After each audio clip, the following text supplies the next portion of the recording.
We are sentencing your species to extinction. Then you've just made the most expensive mistake galactic history. The Galactic Conclave had never lost a vote. In 10,000 years of recorded history, not one species had challenged their authority and survived the consequences. The chamber was carved from a dead moon, obsidian walls stretching 3 kilometers high, filled with the representatives of 47 civilizations, all watching the small blue planet projected in the center of the room like a dying ember. Commander Elara Voss stood in the defendant's circle alone. No legal team, no ambassador. Earth's government had sent her. A single woman in a military uniform, gray at her temples, hands clasped behind her back, because they wanted the Conclave to understand exactly what kind of species they were dealing with. The HFY Arbiter loomed above her, 6 meters of pale chitin and cold intelligence. His species had seeded the stars before humanity learned to write. "You have violated the Cauldrous boundary," he announced, his translated voice like gravel through silk. "You have colonized 11 worlds inside protected Conclave space. You have ignored 43 formal warnings across 60 years.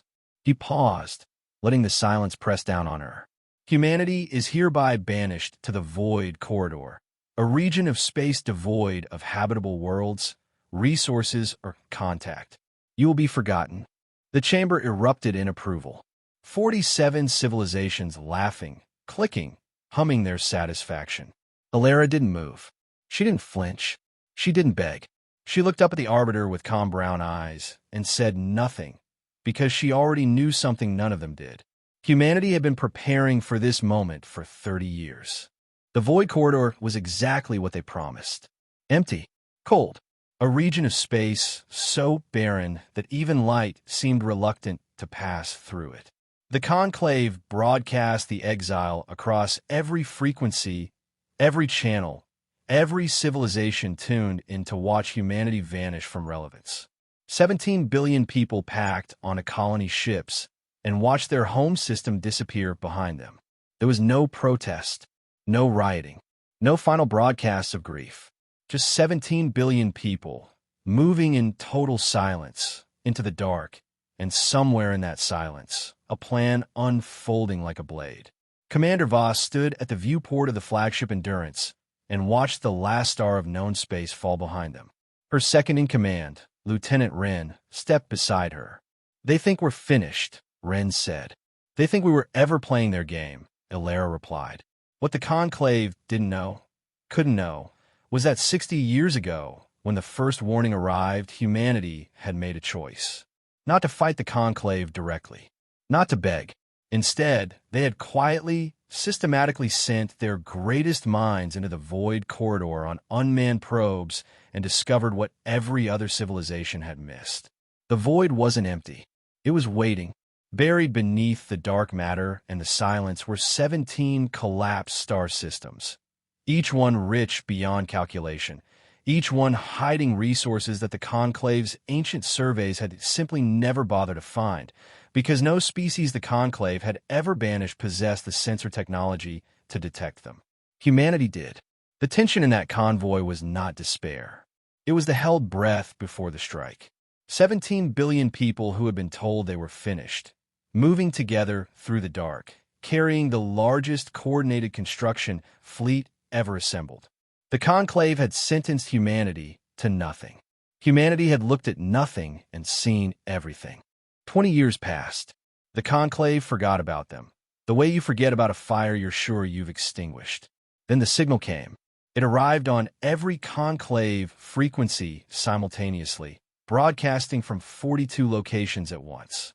The HFY Arbiter, older now, slower, sat up in his throne and stared at the star maps flooding his screens. His analysts were shouting. His generals were silent. Where the Void Corridor had been, there was now an empire, not a collection of struggling outposts, not desperate survivors clinging to rock. 42 star systems, fully developed, 231 inhabited worlds, a fleet of 11,000 warships, each one built from void metals that didn't exist in Conclave space, running on energy sources the Conclave's physicists had theorized but never achieved. And at the center of it all, a space station so large it registered on sensors as a small moon. They called it Defiant. Alara Voss, now first sovereign of the human void empire, 71 years old and sharper than she had ever been, opened the channel herself. Her face filled the Arbiter screen. Still calm. Still those same brown eyes. "Arbiter," she said, "you sentenced us to nothing. We'd like to discuss the terms of your surrender." The chamber behind him erupted, but this time in panic, because the 11,000 warships were already moving. Not toward Conclave space. Humanity had never wanted conquest. They were moving to surround every hyperspace lane that connected the Conclave's 47 civilizations to one another. Every trade route, every supply line, every escape corridor, cut off in a single coordinated movement that had been planned for 15 years. The Arbiter's chitin went pale. "This is impossible. You were nothing. You were banished." Alara's expression didn't change. "You made one mistake," she said quietly. "You assumed that where you saw nothing, we would see nothing too." The Conclave surrendered in 9 days. Not because humanity destroyed them. Not because a single warship fired a single shot.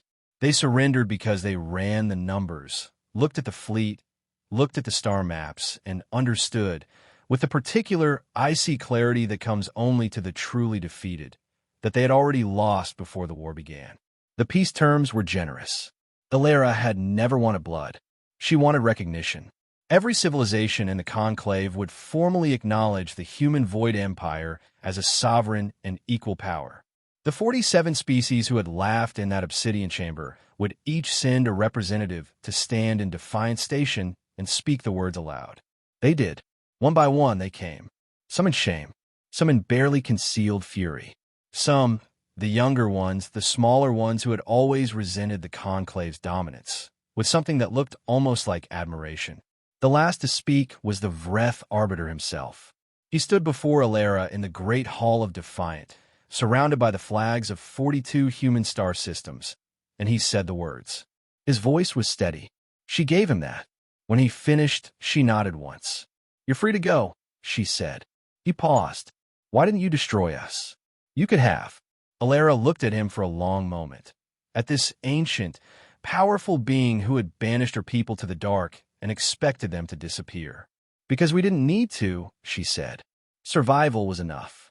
Everything after that," she glanced at the stars beyond the viewport, "was just ambition." She turned and walked away. 17 billion people sent to die in the dark. They built the largest empire in history instead. That's what happens when you give humans nothing. We build everything.